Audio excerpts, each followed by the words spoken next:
After a 33-year leave of absence from his alma mater, I am pleased to present to you Dr. William Gates.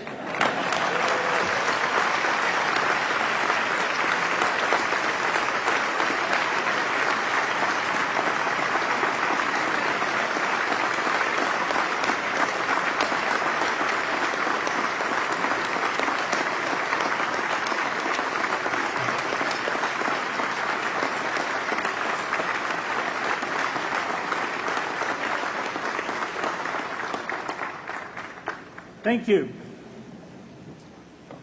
President Bach, former President Rudenstein, incoming President Faust, members of the Harvard Corporation and the Board of Overseers, members of the faculty, parents, and especially the graduates. I've been waiting more than 30 years to say this. Dad, I always told you I'd come back and get my degree.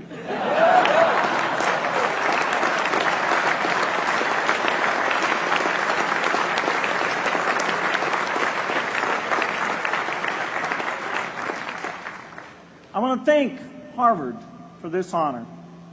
I'll be changing my job next year, and it will be nice to finally have a college degree on my resume. I applaud the graduates for taking a much more direct route to your degrees. For my part, I'm just happy that the Crimson called me Harvard's most successful dropout. I guess that makes me valedictorian of my own special class. I did the best of everyone who failed. But I also want to be recognized as the guy who got Steve Ballmer to drop out of business school.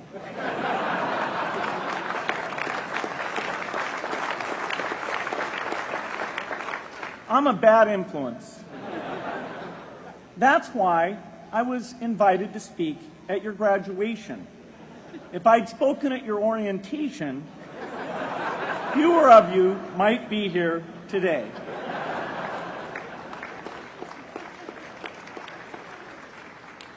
Harvard was a phenomenal experience for me. Academic life was fascinating. I used to sit in on lots of classes that I hadn't even signed up for. And dorm life was terrific. I lived up at Radcliffe in Currier House. There were always a lot of people in my dorm room late at night discussing things because everyone knew that I didn't worry about getting up in the morning. That's how I came to be the leader of the antisocial group. We clung to each other as a way of validating our rejection of all those social people. Radcliffe was a great place to live. There were more women up there, and most of the guys were math science types. The combination offered me the best odds, if you know what I mean. That's where I learned the sad lesson that improving your odds doesn't guarantee success. One of my biggest memories of Harvard came in January 1975 when I made a call from Currier House to a company in Albuquerque, New Mexico that had begun making the world's first personal computer. I offered to sell them software. I worried they would realize I was just a student in a dorm and hang up on me. Instead, they said, "We're not quite ready. Come see us in a month," which was a good thing because we hadn't written the software yet. From that moment, I worked day and night on the extra credit project that marked the end of my college education and the beginning of a remarkable journey with Microsoft. What I remember above all about Harvard was being in the midst of so much energy and intelligence. It could be exhilarating, intimidating, sometimes even discouraging, but always challenging. It was an amazing privilege, and though I left early, I was transformed by my years at Harvard, the friendships I made, and the ideas I worked on. But taking a serious look back, I do have one big regret.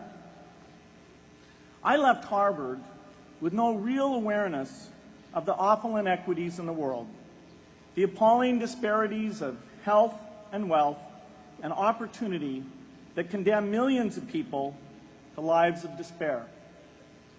I learned a lot here at Harvard about new ideas in economics and politics.